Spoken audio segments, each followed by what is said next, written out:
I'm really honoured to have my own signature guitar. I think it's great. Well, the main thing was that Gretsch really wanted the guitar to look, without being a relict reproduction of that guitar, we wanted to make a new, fresh guitar, but we wanted to have a lot of the best features. The old guitar's been x-rayed, measured. It's an exact physical, you know, it's just, in fact, it's just like a more bionic, younger, better, improved version that'll probably, hopefully, you know, develop its own kind of story. The biggest thing we went for, that's the biggest difference to most other White Falcons, is the binding. I went for like a silver, because of my original guitar, most of the gold had worn off, and it was starting to look almost nickelish, and I thought, you know, there's several White Falcons out there, so I thought, well, how could I make mine, you know, I don't want to make a complete replica of mine, but I want it to feel the same, and try and make it better, in fact. That was the main thing, is I want to make this guitar better than the old one. You know what I mean? I want it to function better. But aesthetically, I like the, I just thought the silver might be a good way to go. So that was a fun thing. And from the silver binding, we went for the nickel hardware. One thing you do when you get a semi-acoustic guitar, you have to pin the bridge. Because I play with my hand resting on the bridge a lot.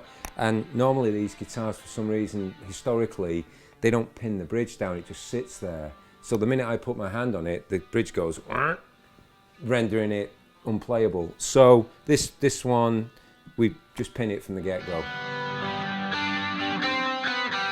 I didn't want to just make a pickup that was good for 1986. I want to make a pickup that's good for like 2016. One of my opinions is that the more output you got from your pickups, I find it easier to control the feedback from the amp. If you don't run the amp so hot, you don't get some of the semi-acoustic guitars do howl a little in a bad way, and you have to try to mitigate that by a combination of putting stuff inside the guitar to slightly deaden it but not kill the sound. When we were talking about doing the guitar, we were trying to overcome some of the drawbacks with the high volume that I play at and the kind of rock thing I'm doing with it. The guys were saying, well, how do you combat that? I said, well, part of it is you have to stuff stuff in the guitar. It can be t-shirts, towels, tea towels, you know, whatever. The guys just said, well, hey, why don't we just do a towel? It's got like a little logo on it. People can cut it into pieces and put it in the guitar, or they can cherish it and have it in their kitchen and, you know, wash the teacups with it.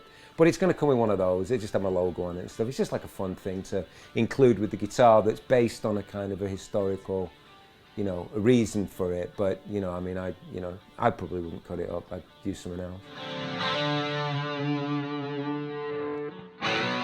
Smaller headstock.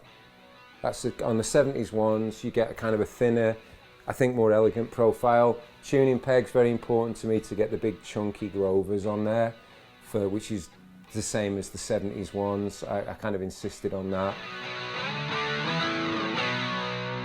The truss rod adjustment, the thing that keeps the neck straight. There's a metal rod that runs inside this neck that can be adjusted if the neck, because it's made of wood in the climate, warps, it makes the guitar unplayable, so you can adjust it. And that adjustment on a 70s Gretsch is done through here, which means you have to take the pickup out, and there's kind of a thing on the back through here where you have to do it. So most other guitars, they don't really do that. So on this one, we thought one of the improvements was just like, let's do it the best possible way, which is the adjustments under there. And as a bonus, it gives me a nice little place to put my little special signature thing that I'm working on to make it very unique.